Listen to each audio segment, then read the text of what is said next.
This tutorial feels sort of ironic because I get asked almost every day how I get such smooth frosting on my cakes. And I have a whole tutorial on that, but this uneven edge gives the cake such a unique, rustic, edgy look. I'm obsessed, and I'm going to show you a few easy steps to achieve it. I'm going to use this cake as an example for this tutorial, which is divided into 3 parts. How to get an uneven top edge of frosting, how to frost only part of the sides of your cake with a second colour, and how to get glittery edges. We'll start with the steps to get an uneven top edge of frosting. Step 1 is a crumb coat, which is a very thin layer of frosting that completely covers the cake from the top all the way down to the bottom, trapping any crumbs that come off the cake so that they don't get into your final layer of frosting later on. I'm using my 4-minute buttercream for this, and you can find the link to the tutorial and the recipe in the screen or in the description box below.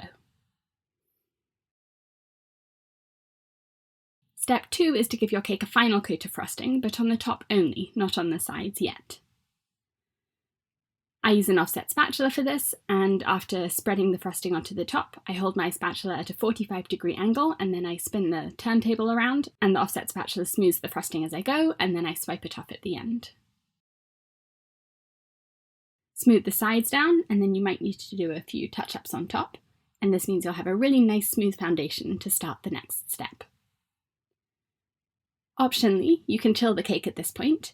This is a good idea if you want the top of your cake to stay really smooth, because if you chill it, the frosting on top will set, and it will hold its shape when you move on to the next step. 30 minutes in the fridge should be long enough to set the frosting. Step 3 is to give the cake a final coat, but on the sides of the cake. Use an offset spatula to apply the frosting, and you want it to go all the way down to the cake board, and all the way up about a centimetre over the top of the cake, probably a bit higher than you would normally spread it. And it's really important to try and get the frosting the same thickness all the way around the cake, and that will minimise air pockets when you start to smooth the frosting. Step 4 is optional, and this is to smooth the inner edge of that uneven top edge of frosting. This works best with a frosting smoother with a really thin edge, so that it's quite sharp, and hold the frosting smoother with the edge against the inner side of that uneven top edge, and press down and slightly out, but not too much out, because you don't want to put that uneven edge off the top of the cake. Do follow this step if you want a neat uneven edge. It's a bit less messy this way than if you leave the inner edge as it is with random clumps of frosting. So tidying up the inner edge gives the cake a more polished look. Step 5 is to smooth the sides as normal, so you can use whatever frosting scraper you have for this. This one's an acrylic one. And after you've gone around a few times and you notice any air pockets in the frosting, you can touch those up with buttercream on an offset spatula and then continue to smooth, going around several times until you're happy with the finish on the sides of the cake. If you're enjoying this tutorial, please click the thumbs up button. I teach online courses on cake decorating techniques, and you can find out more about them by clicking the box in the top of the screen, or I've put the link in the description below the video. As you smooth the frosting on the cake, your frosting smoother will push some of the frosting back towards the middle of the top of the cake, and that will make the inner side of your uneven edge less smooth. You can leave it as it is, or you can smooth the inside out again, which will cause a bit of a bulge in the outside of the frosting, but then if you smooth the outside of the frosting, that will fix that. If you want your uneven edge to be really thin and really smooth, you can chill your cake and then continue to smooth the inner edge, which will scrape off all of the excess frosting instead of pushing it outwards. Now we'll go over how to frost only part of the sides of your cake with a second colour. I'm going to be using this fun bright pink frosting, and I'm starting by tearing some parchment paper, and you want enough of this to be able to wrap all the way around the cake, so you might need to use a few pieces. Your cake should be chilled for this, at least 30 minutes in the fridge, but preferably an hour, so that the frosting is really cold and firm, so it won't be damaged by wrapping the parchment paper around it. Press the parchment paper around the top of the cake, leaving the part exposed that you want to have the second colour of frosting over the top of, and adjust the parchment paper so that the line of the extra layer of frosting going around the cake is continuous. Chill your cake again if you're not confident your frosting is completely set, if it's taken you a while to press on and adjust the parchment paper, and if the room you're decorating in is quite warm, then your cake might have warmed up a little bit, and then chilling it again is a really good idea. Then when your cake's really cold, spread your second colour of frosting over the exposed cake and up over the first part of the parchment paper to completely cover all of the exposed area. You can skip the parchment paper if you want more of a rugged edge, and I show how to do that in my tutorial on how to divide the frosting on a cake, which you can watch by clicking the link in the top of the screen, or I've put the link in the description below.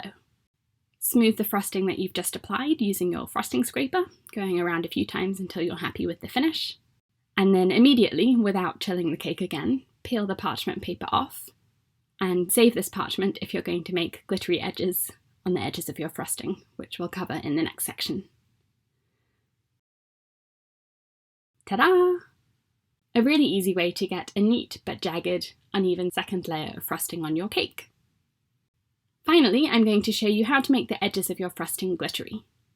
Put your cake in the fridge first so that it's really cold, and this will make the frosting set so that it isn't sticky where you don't want it to be sticky.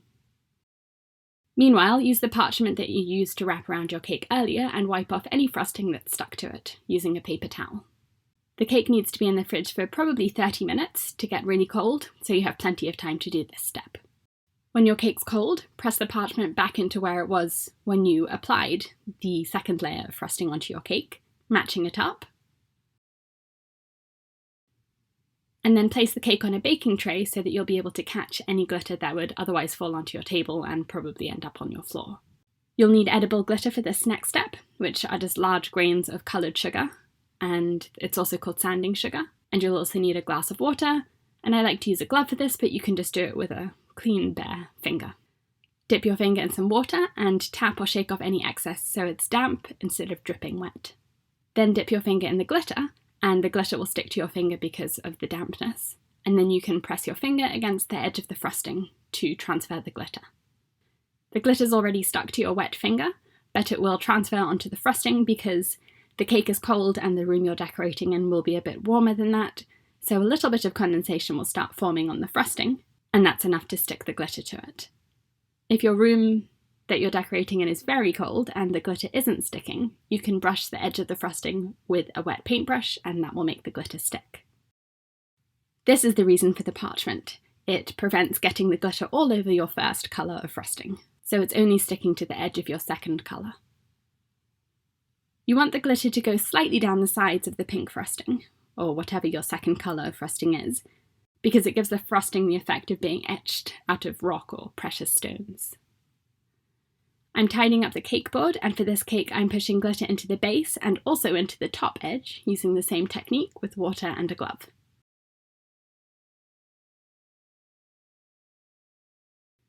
I'm pouring edible glitter onto the top surface of the cake and pushing it all the way up to the sides using my offset spatula. And there it is! Every week I share a new tutorial on different techniques to decorate cakes, and if you don't want to miss one, click the red subscribe button.